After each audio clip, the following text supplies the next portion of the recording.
बिस्मिल्लाहिर्रहमानिर्रहीम। अस्सलामुअलैकुम प्यारे बच्चों, कैसे हैं आप लोग। मैं उम्मीद करता हूँ आप सब ठीक होंगे। आज के इस लेक्चर में हम प्रोजेक्टाइल मोशन के बारे में पढ़ते हैं। प्रोजेक्टाइल क्या है, प्रोजेक्टाइल मोशन क्या है, आज का लेक्चर सारा इसी के बारे में है। अगर आप लोगों ने अभी तक मेरे चैनल को सब्सक्राइब नहीं किया तो मेरे चैनल को सब्सक्राइब करें और बेल आइकन को लाजमी प्रेस करें ताकि मेरी नई आने वाली वीडियो आप लोगों तक सबसे पहले पहुंच सके। तो आज का पहला क्वेश्चन है, what is meant by projectile, explain projectile motion, also derive a relation for instantaneous velocity.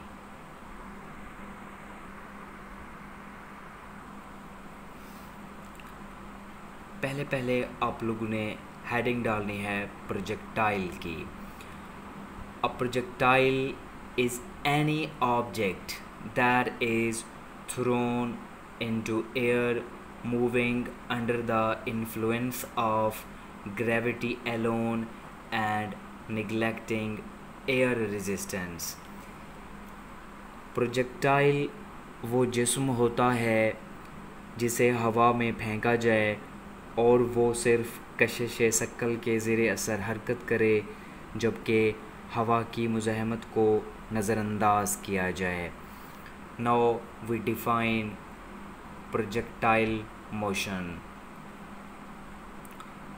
Projectile motion is the two-dimensional motion of an object that is thrown into the air where it moves under the influence of gravity alone with a constant horizontal velocity and a changing vertical velocity due to acceleration caused by gravity।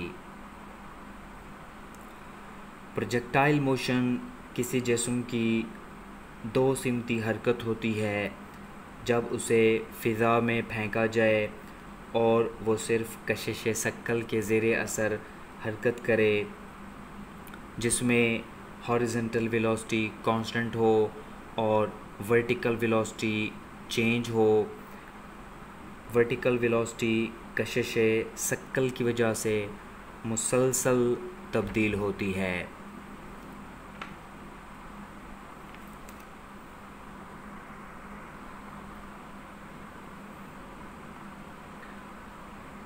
Projectile motion is the two-dimensional mean 2D motion। Projectile motion एक दो सिमती motion होती है। This is very very important objective.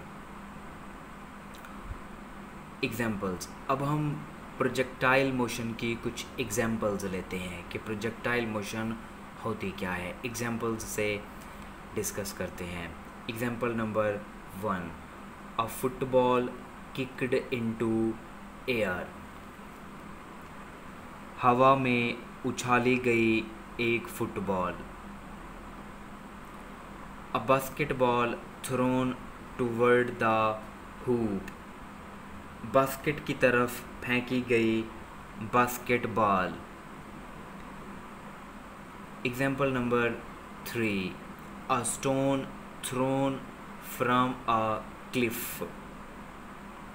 चट्टान से नीचे फेंका गया पत्थर। Similarly, example number 4, a cannonball fired from a cannon। तोप से फायर किया गया गोला। Example number 5, a javelin thrown in a sports event। Similarly, example number 6, a volleyball served into air। Service के दौरान वॉलीबॉल का हवा में फेंका जाना।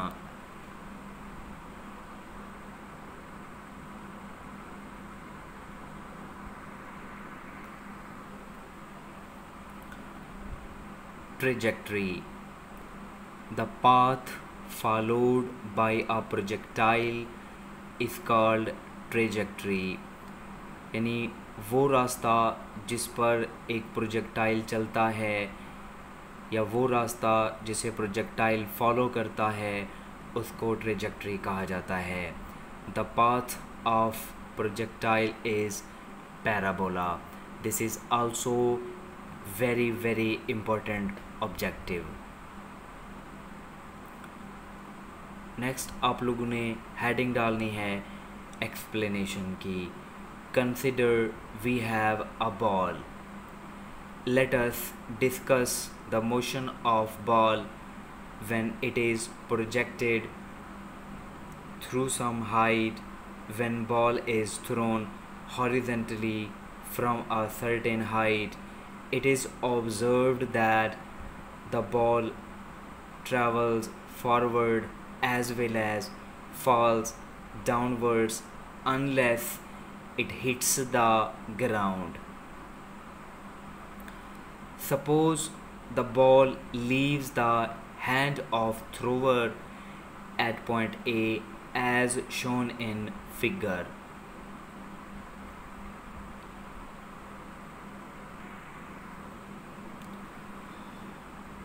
मैंने ये कहा है कि फ़र्ज़ करें हमारे पास एक बॉल है जो पॉइंट ए पर रखी हुई है। हम बॉल को पॉइंट ए से नीचे की तरफ घिराते हैं जैसा कि इस डायग्राम में दिखाया गया है। बॉल पॉइंट ए से चलना स्टार्ट करती है और पॉइंट बी पर आके ज़मीन पर मिल जाती है, ज़मीन के साथ मिल जाती है। ठीक है, शुरू में जिस्म के पास सिर्फ वेलोसिटी का हॉरिजॉन्टल कंपोनेंट है जो कि through out the motion constant रहेगा, लेकिन वेलोसिटी का vertical component v of y वो वक्त के हर लम्हे तब्दील होगा।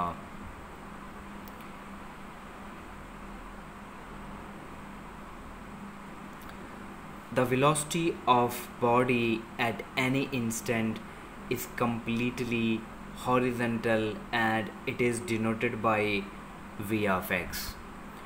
According to first law of Newton, there will be no acceleration in horizontal direction until a force acts on the ball in horizontal direction.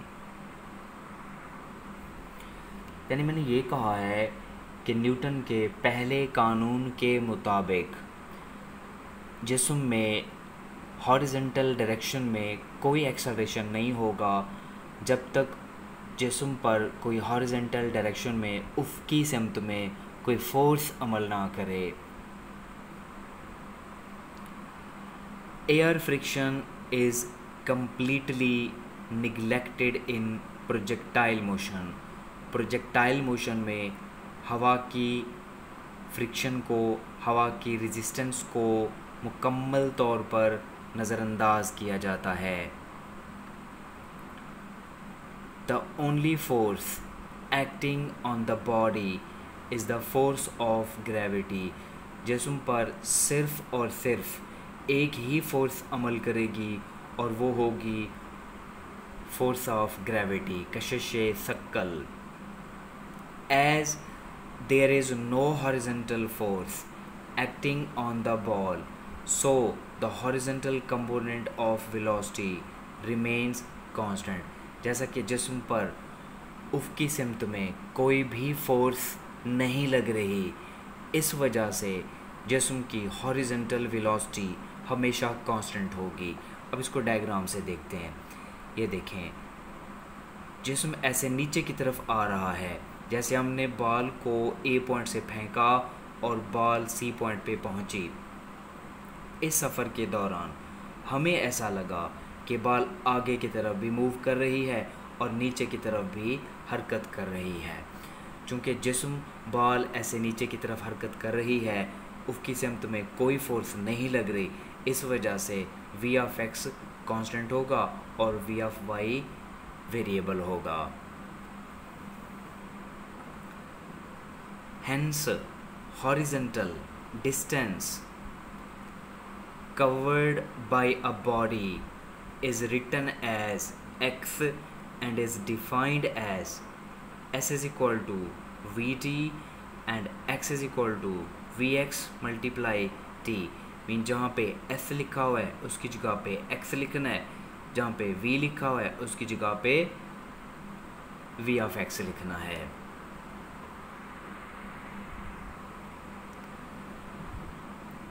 As body is moving downward, so a is equal to g and the vertical distance is given as s is equal to vit plus half at square, y is equal to viyt plus half gt square, y is equal to 0 into t plus half gt square, y is equal to half gt square. Here y is the vertical distance and here x is the horizontal distance. Consider a projectile is fired from point O with initial velocity vi making angle theta with x-axis as shown in figure. फ़र्ज़ करें एक projectile को point O से project किया गया है। Projectile की initial velocity इब्तदाई वेलोसिटी vi है और प्रोजेक्टाइल x एक्सिस के साथ ज़ाविया थीटा बना रहा है। The velocity of body at any instant of time is called instantaneous velocity. वक्त के किसी भी लम्हे जिस्म की वेलोसिटी को instantaneous velocity कहते हैं। Now we resolve instantaneous velocity into its rectangular components. अब यहाँ पे अगर हम गौर करें, प्रोजेक्टाइल की वेलोसिटी vi ना तो x एक्सिस पे है और ना ही y एक्सिस पे है, तब हम इस वेलोसिटी vi को उसके रेक्टेंगुलर कंपोनेंट्स में रिजॉल्व करते हैं। Horizontal component of velocity, as horizontal component of velocity of projectile is constant, so acceleration is 0. चूँकि वेलोसिटी का हॉरिजॉन्टल कंपोनेंट चेंज नहीं हो रहा, इस वजह से हॉरिजॉन्टल एक्सेलरेशन भी 0 होगा। Mean v of x is equal to constant और a of x is equal to 0 and vix is equal to viy is equal to vi cos theta. Similarly, vertical component viy is equal to vi sin theta. As body is moving downward, so ay is equal to minus g. As we know that vf is equal to vi plus at, so vfy is equal to viy plus into minus gt. vfy is equal to viy minus gt. अब यहाँ पे viy की value put करते हैं, so vfy is equal to viy minus gt.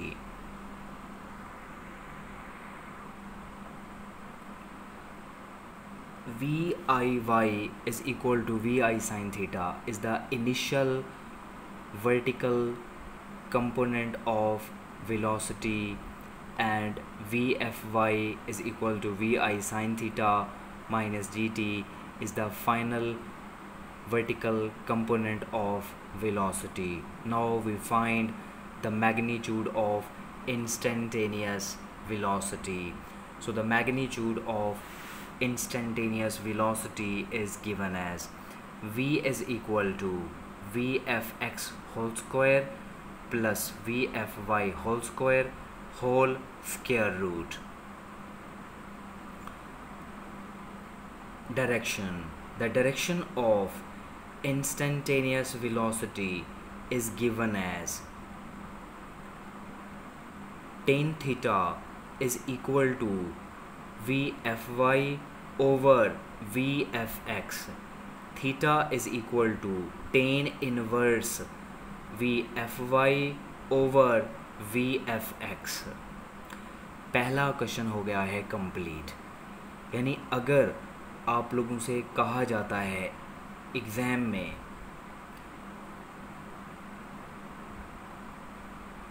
what is meant by projectile motion, what is meant by projectile, also derive a relation for instantaneous velocity, तब आप लोगों ने यहाँ तक लिखना है जहाँ पे मैंने क्वेश्चन को एंड किया है, उससे आगे नेक्स्ट क्वेश्चन स्टार्ट होगा। मतलब आप लोगों ने यहाँ तक ख़त्म कर देना है। ये पहला क्वेश्चन कंप्लीट हो गया है। अब दूसरा क्वेश्चन स्टार्ट करते हैं। कुछ अहम बातें प्रोजेक्टाइल मोशन के बारे में। Question number 2, derive a relation for height of projectile, time of flight and range of projectile. This question is very very very important. इसको आप लोग अच्छी तरह समझें, अच्छी तरह, क्योंकि एग्ज़ाम में ये बहुत बार पूछा गया है। Very very important topic. तो पहली हेडिंग डालते हैं हाइट ऑफ प्रोजेक्टाइल। अब इसको एक्सप्लेन करते हैं। पहले इसकी डेफिनेशन है the vertical distance covered by a projectile is called height of projectile. यानी जब एक प्रोजेक्टाइल अमूदी सिमत में फासला तय करता है तो इसको हाइट ऑफ प्रोजेक्टाइल कहा जाता है। And it is denoted by h। यानी हाइट ऑफ प्रोजेक्टाइल को स्मॉल h से ज़ाहिर किया जाता है। और ग्राफ से भी हम देख सकते हैं, ये जो h दिखाया गया है, this is the height of projectile. As body is moving upward, so S is equal to h and A is equal to minus g. According to third equation of motion, 2as is equal to vfy square minus viy square. अब इस equation में जहाँ पे a लिखा हुआ है उसकी जगह पे माइनस जी लिखना है, जहाँ पे s लिखा हुआ है उसकी जगह पे h लिखना है। VFY 0 होगा और VIY VI साइन थीटा के इक्वल होगा। सो इस इक्वेशन में ये सारी वैल्यूज़ पुट करते हैं। 2 into minus G h is equal to 0 square minus VI sine theta whole square. So अब इस इक्वेशन को सिंप्लीफाई करते हैं। Minus 2g h is equal to 0 minus VI square sine square theta. अब 0 में से VI square sine square theta को subtract करें तो VI square sine square theta ही रह जाएगा। So minus 2g h is equal to minus VI square sine square theta, minus से माइनस कट जाएगा। So 2g h is equal to VI square sine square theta. अब चूँकि हमने h की value find out करनी है तो 2g इधर मल्टीप्लाई हो रहा है। जब इक्वेशन की दूसरी साइड पे से शिफ्ट करेंगे तो वहाँ पे ये डिवाइड हो जाएगा। So h is equal to VI square sine square theta over 2g। This is the relation for height of projectile. Now we define time of flight. The time for which a projectile remains in air is called time of flight. It is denoted by t.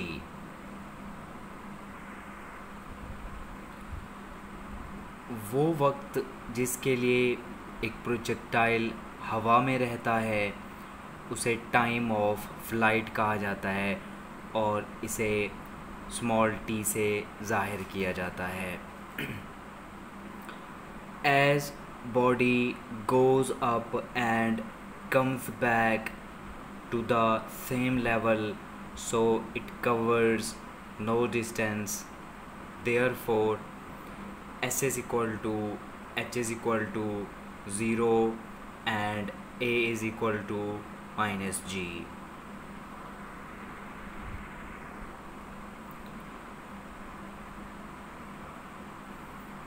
According to second equation of motion, मतलब time of flight मालूम करने के लिए हम हरकत की दूसरी मसावात यूज़ करेंगे। S is equal to v i y t plus half a t square. S is equal to v i y t plus half into minus g t square, because a is equal to minus g. As s is equal to h is equal to 0, therefore s is equal to 0 and vi y is equal to vi sin theta multiply t minus half gt square। अब यहाँ पे गौर करें, half g t square minus में है, जब इसको equation की दूसरी साइड पे शिफ्ट करेंगे तो यहाँ पे आके पॉजिटिव हो जाएगा। So half g t square is equal to v i sine theta multiply t. अब टी इधर भी मौजूद है और इधर भी मौजूद है, सी टी से टी कैंसिल हो जाएगा। सो दो इस साइड पे मल्टीप्लाई कर दें, g t is equal to 2vi sine theta. चूँकि हमने सिर्फ टी मालूम करना है, जी यहाँ पे मल्टीप्लाई हो रहा है, जब इसको इक्वेशन की दूसरी साइड पे शिफ्ट करेंगे तो वहाँ पे ये डिवाइड हो जाएगा। So T is equal to 2vi sine theta over G. This is the relation for time of flight.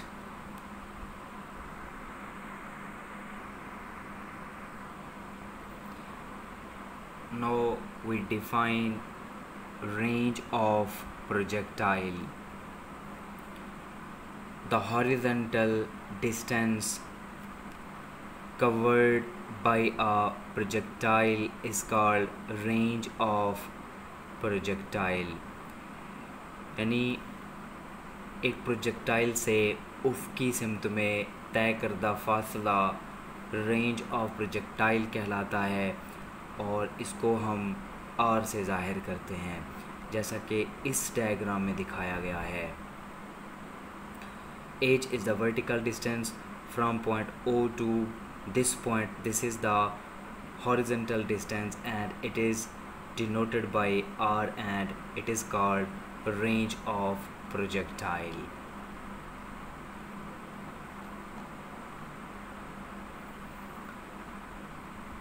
As we know that S is equal to V multiply T, to find the relation for range of projectile we will replace S by R and V by Vix.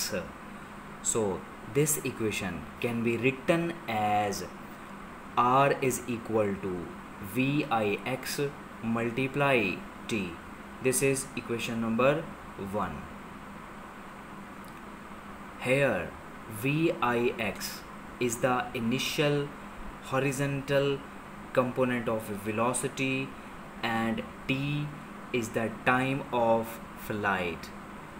Vix is equal to Vi cos theta and time t is equal to 2Vi sin theta over g.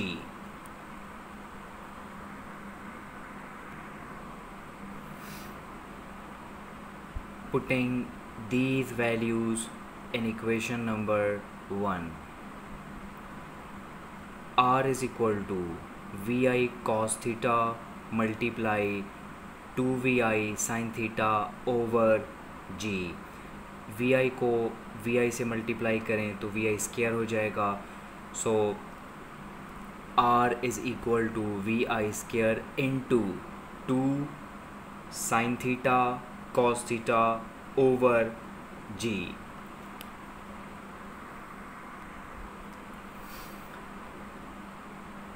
Sin theta cos theta is equal to sin 2 theta, so R is equal to Vi square sin 2 theta over g. Here sin 2 theta is the double angle identity. This is the relation for range of projectile. Now we define maximum range of projectile. The maximum horizontal distance covered by a projectile is called maximum range of projectile. यानी एक projectile की मदद से उफ़क़ी सिमत में ज़्यादा से ज़्यादा तय करदा फासला मैक्सिमम रेंज ऑफ प्रोजेक्टाइल कहलाता है. It is denoted by R max.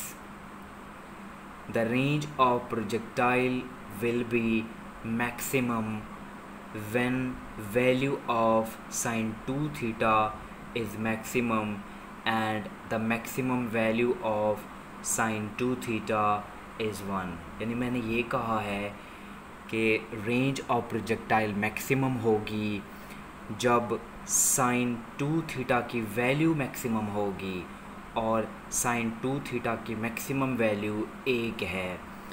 So sin 2 theta is equal to 1. This is equation number 3 and sin 90 degree is equal to 1. This is equation number 4. Comparing equation 3 and equation 4 यानी मसावात 3 और मसावात 4 का हम आपस में मुवाजना करते हैं. देखना यह है कि इन दोनों मसावातों में या तो दोनों की लेफ़्ट हैंड साइड एक जैसी होगी या राइट हैंड साइड एक जैसी होगी. तो इन मसावात 3 और मसावात 4 में दोनों की राइट हैंड साइड एक जैसी है. अगर राइट हैंड साइड एक जैसी है तो इनकी लेफ़्ट हैंड साइड भी एक जैसी होंगी, बराबर होंगी. So sin 2 theta is equal to sin 90 degree. Sine से साइन कैंसिल हो जाएगा. So 2 theta is equal to 90 degree. अब थीटा के साथ 2 लिखा हुआ है तो 2 पर हम डिवाइड कर देते हैं. Dividing by 2 on both sides. So theta is equal to 45 degree. This means that thus for maximum range of projectile the angle of projection should be 45 degree. यानी मैक्सिमम रेंज ऑफ प्रोजेक्टाइल के लिए angle of projection 45 degree होना चाहिए. On substituting r is equal to r max and theta is equal to 45 degree in equation number 2 we will get. यानी इस मसावात number 2 में जहाँ पे r लिखा हुआ है इसकी जगह पे r max लिखना है और जहाँ पे थीटा लिखा हुआ है उसकी जगह पे 45 डिग्री लिखना है. So equation number 2 becomes r max is equal to vi square sin 2 into 45 degree over g. r max is equal to vi square sin 90 degree over g. r max is equal to vi square into 1 over g because sin 90 degree is equal to 1. r max is equal to vi square over g. This is the relation for maximum range of projectile.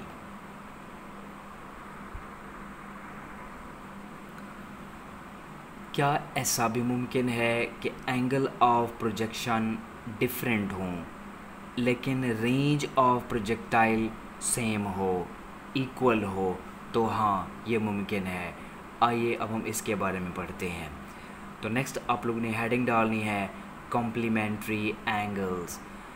If the sum of two angles is 90 degree then these angles are called complementary angles. अगर दो ज़ावियों का मजमुआ 90 degree हो तो ऐसे ज़ावियों को complementary ज़ाविये कहा जाता है. On complementary angles range of projectile will be equal. यानी जब दो ज़ावियों का मजमुआ 90 डिग्री होगा तो रेंज ऑफ प्रोजेक्टाइल सेम होगी, इक्वल होगी। Complementary angles are given as 0 degree and 90 degree, 45 degree and 45 degree. Similarly, 30 degree and 60 degree, 20 degree and 70 degree, 35 degree and 55 degree, 10 degree and 80 degree, 5 degree and 85 degree. यानी ये वो angles हैं जिन पर range of projectile equal होगी। बेशक angle of projection different है लेकिन range of projectile equal होगी। Question number 3, at what angle the range and height of projectile are equal, यानी किस ज़ाविये पर प्रोजेक्टाइल की रेंज और हाइट बराबर होगी। अब एंगल फाइंड आउट करते हैं। According to given condition range of projectile is equal to height of projectile।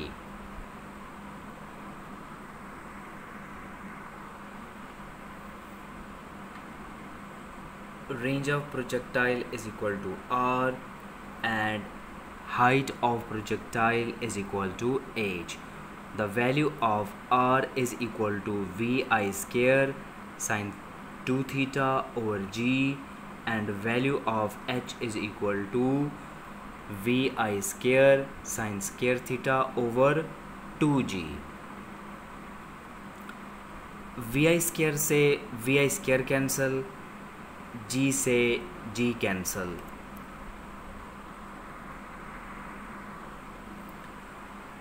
जो चीज़ें कैंसल होने वाली थी वो हमने कैंसिल कर दी, जैसे vi स्क्वायर से vi स्क्वायर, g से g, ठीक हो गया। और उसके बाद जो रिलेशन रह जाएगा वो होगा sine 2 theta is equal to sine square theta over 2। Sine 2 theta is equal to 2 sine theta cos theta is equal to sine square theta over 2। अब 2 को लेफ़्ट साइड पे मल्टीप्लाई कर दें, 2 into 2 sine theta cos theta is equal to sine square theta. तो ये बन जाएगा 4 sine theta cos theta is equal to sine square theta. अब एक साइन से एक साइन कैंसिल हो जाएगा, बाकी रह जाएगा 4 cos theta is equal to sine theta. अब कॉस थीटा पे डिवाइड कर दें, 4 is equal to sine theta over cos theta. तरतीब से लिख लेते हैं, साइन थीटा और कॉस थीटा को कहते हैं tan theta. So tan theta is equal to 4। चूँकि हमने सिर्फ थीटा फाइंड आउट करना है, टेन जब इक्वेशन की दूसरी साइड पे जाएगा तो ये टेन इन्वर्स होगा या आर्क टेन होगा। So theta is equal to tan inverse 4 and theta is equal to 75.96 degree और theta is equal to 76 degree.